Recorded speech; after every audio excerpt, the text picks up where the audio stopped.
তারেক রহমান ক্ষমতায় বসেই গণতন্ত্রের গলা টিপে হত্যা করছেন। আগামীকাল সকাল সন্ধ্যা হরতাল। 2 বছর হতে না হতেই এই শকুনেরা আবার বাংলাদেশের মানচিত্রকে, স্বাধীনতাকে, বিপ্লবীদেরকে খামচে ধরার চেষ্টা করছে। গুলি করে, মানুষ খুন করে, গ্রেফতার করে, মিথ্যা মামলা দিয়ে ভোট চোর দেওয়ার রেহাই পাবে না।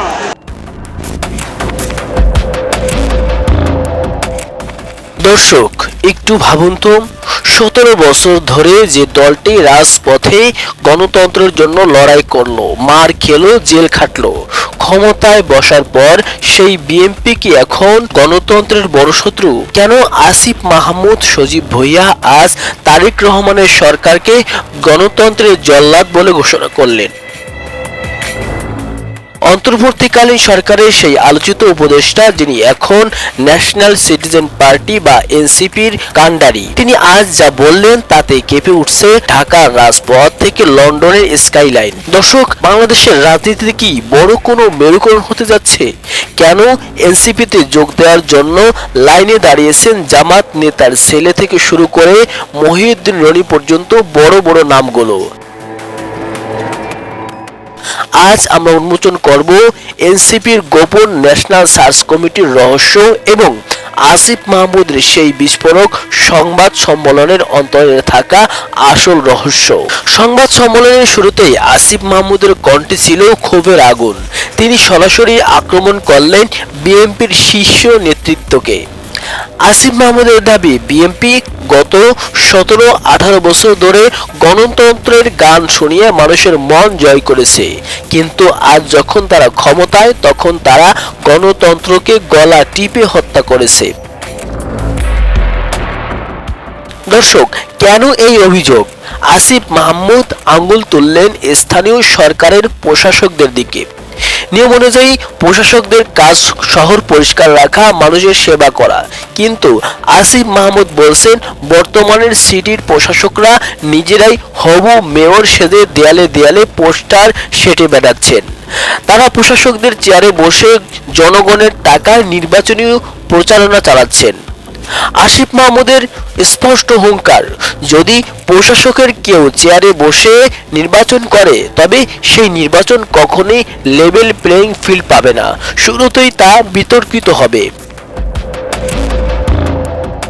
এদিকে রাজনীতির পর্দার আড়ালে এক নতুন যুদ্ধের প্রস্তুতি নিচ্ছে ন্যাশনাল সিটিজেন পার্টি বা এনসিপি। তারা কোনো তড়িঘড়ি সিদ্ধান্ত নিতে চাচ্ছেন না। গত এপ্রিল থেকে এনসিপিতে যোগ দেওয়ার ধুম পড়েছে, কিন্তু কে ভালো আর কে খারাপ তা যাচাই কে করবে? ঠিক এই কারণে গঠন করা হয়েছে রহস্যময় ন্যাশনাল সার্চ কমিটি।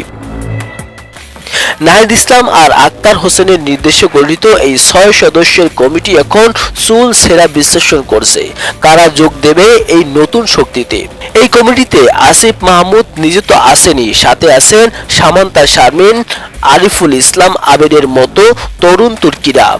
ইতিমধ্যেই এনসিপিতে যোগ দিয়েছেন শেরেবাংলার নাতনি ফলোরা থেকে শুরু করে রেলের দুর্নীতির বিরুদ্ধে লড়া মহিউদ্দিন রনি, এমনকি জামাতের সাবেক আমিরের ছেলে আদিমুর রহমানও এই তরি থেকে নাম লেখালেন। দর্শক, আসিফ মাহমুদের কণ্ঠে কেবল দেশের ভিতরের রাজনীতি নয়, বিদেশের মাটিতেও বাংলাদেশের সম্মান নিয়ে ছিল আপসহীন লড়াইয়ের সুর। সম্প্রতি বাংলাদেশ ভারত সীমান্তে হত্যাকাণ্ড আশঙ্কাজনক হারে বেড়ে গেছে। সরকার মুখে বলছে সবার আগে বাংলাদেশ, কিন্তু আসিফ মাহমুদ প্রশ্ন তুলেছেন, যদি বাংলাদেশ সবার আগে হয় তবে দিল্লির কাছে কেন আমরা নতি স্বীকার করছি? কেন ভারতীয় হাই কমিশনারকে ডেকে জবাবদিহি চাওয়া হচ্ছে না? পশ্চিমবাংলায় বিজেপি জয়ের পর মুসলিম নির্যাতনের ঘটনায় সরকারের নীরবতাও তিনি এক হাত দিয়েছেন। তার মতে, জনগণের নিরাপত্তা দিতে না পারলে দেশপ্রেমের বুলি কেবল মুখের কথাতেই সীমাবদ্ধ থাকে।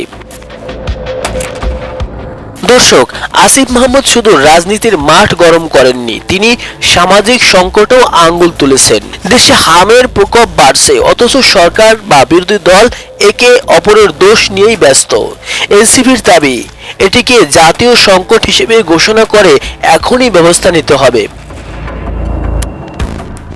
দর্শক, সবচেয়ে ভয়াবহ অভিযোগটি ছিল আইন শৃঙ্খলা পরিস্থিতি নিয়ে। স্বরাষ্ট্রমন্ত্রী বলছেন মব জাস্টিস চলবে না, অথচ সাধারণ মানুষ আজ নিজের জানমাল নিয়ে শঙ্কিত। উপদেষ্টা থাকাকালীন যে আসিফ মাহমুদকে আমরা শান্ত দেখেছি, আজ এনসিপির মুখপাত্র হিসেবে তিনি যেন এক দাবানল। তার প্রশ্ন, নির্বাচিত সরকার এসে কি পরিস্থিতি আরো খারাপ করে তুলল? অন্যদিকে এই মুহূর্তে সবচেয়ে বড় খবর, ভোটের ময়দানে বড় ধামাকা নিয়ে হাজির হলো ন্যাশনাল সিটিজেন পার্টি বা এনসিপি। ত্রয়োদশ জাতীয় সংসদ নির্বাচনের রেশ কাটতে না কাটতেই এবার স্থানীয় সরকার নির্বাচনে বড় চমক দেখালো জুলাই বিপ্লবের পরবর্তী এই রাজনৈতিক শক্তি। রাজধানীর বাংলা মোটরে এনসিপির অস্থায়ী কেন্দ্রীয় কার্যালয়ে এক জরুরি সংবাদ সম্মেলনে 100টি উপজেলা ও পৌরসভার দলীয় প্রার্থীর নাম ঘোষণা করেছে দলটি।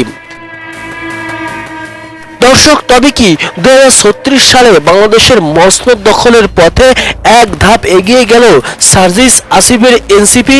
কেন তারা জোটের আশায় না বসে একাই নির্বাচনের প্রস্তুতি নিচ্ছে? সংবাদ সম্মেলনে জানানো হয়েছে, প্রথম ধাপে 33টি পৌরসভার মেয়র এবং 67টি উপজেলার চেয়ারম্যান পদপ্রার্থীদের নাম চূড়ান্ত করা হয়েছে। এনসিপি নেতা সার্জিস আলম জানিয়েছে, এটি কেবল শুরু। সারা দেশ থেকে হাজারেরও বেশি আবেদন জমা পড়েছিল, সেগুলোকে পুঙ্খানুপুঙ্খভাবে যাচাই বাছাই করে 100 জনের নাম প্রকাশ করা হয়েছে। আগামী 20 মে দ্বিতীয় ধাপে আরো 100 প্রার্থীর নাম ঘোষণা করবে এনসিপি। এই সংবাদ সম্মেলনে সবচেয়ে বড় চমক ছিল সার্জিস আলমের একটি বিশেষ ঘোষণা। তিনি জানিয়েছেন, এনসিপি কেবল নিজেদের নেতাকর্মীদের নয়, বরং অন্য কোনো রাজনৈতিক দলের পরিশ্রমী এবং গ্রহণযোগ্য ব্যক্তিদেরও প্রার্থী হওয়ার সুযোগ দিতে চায়। তবে শর্ত একটাই, তাদের হাত মানুষের রক্তে রঞ্জিত হওয়া চলবে না, কোনো ফ্যাসিস্ট বা ফৌজদারি অপরাধের সাথে তাদের সম্পৃক্ততা থাকা যাবে না। এনসিপি কি তবে ক্লিন ইমেজের এই শক্তিকে রাজনৈতিক মোর্চা হিসেবে গড়ে তুলতে পারবে? দর্শক, ত্রয়োদশ সংসদ নির্বাচনে পর্যাপ্ত সময় না পাওয়ার আক্ষেপ গুছিয়ে নিতে চায় এনসিপি। সার্জিস আলম স্পষ্ট ভাষায় বলেছেন, যে দল 2036 সালের মধ্যে সংসদে সরাসরি সরকারি দল হিসেবে প্রতিনিধিত্ব করার স্বপ্ন দেখে, সেই দল জোটের আশায় দ্বিধা নিয়ে বসে থাকতে পারে না। অর্থাৎ আপাতত জোটের চিন্তা পাশে সরিয়ে রেখে একক শক্তিতে নিজেদের সাংগঠনিক ভিত্তি প্রমাণ করতেই মাঠে নেমেছে এনসিপি। 5টি সিটি কর্পোরেশনের পর এবার বাকি 8টি সিটি কর্পোরেশনের দ্রুত প্রার্থী ঘোষণার দাবি জানিয়েছে তারা। সংবাদ সম্মেলনে বর্তমান সরকারের কাছে দ্রুত স্থানীয় সরকার নির্বাচন আয়োজনের নির্দিষ্ট সময়সীমা বা রূপরেখা দাবি করেছেন এনসিপি নেতারা। তাদের মতে, প্রশাসকদের চেয়ারে বসিয়ে নয়, জনগণের সরাসরি ভোটের মাধ্যমেই নির্বাচিত প্রতিনিধিদের কাছে ক্ষমতা হস্তান্তর করতে হবে। দর্শক, আসিফ মাহমুদ এবং এনসিপির এই কঠোর অবস্থান কি তারেক রহমানের সরকারকে বড় করে চ্যালেঞ্জের মুখে ফেলবে, নাকি এটি কেবল নির্বাচনের আগে মাঠ গোছানোর লড়াই? ন্যাশনাল সার্চ কমিটি কি পারবে বাংলাদেশের রাজনীতি থেকে শুদ্ধ মানুষদের খুঁজে বের করতে? আসিফ মাহমুদের এই বিস্ফোরক বক্তব্যের পর বিএনপির প্রতিক্রিয়া কি হবে তা এখন দেখার বিষয়। দর্শক, আপনার কি মনে হয় আসিফ মাহমুদের অভিযোগ সঠিক?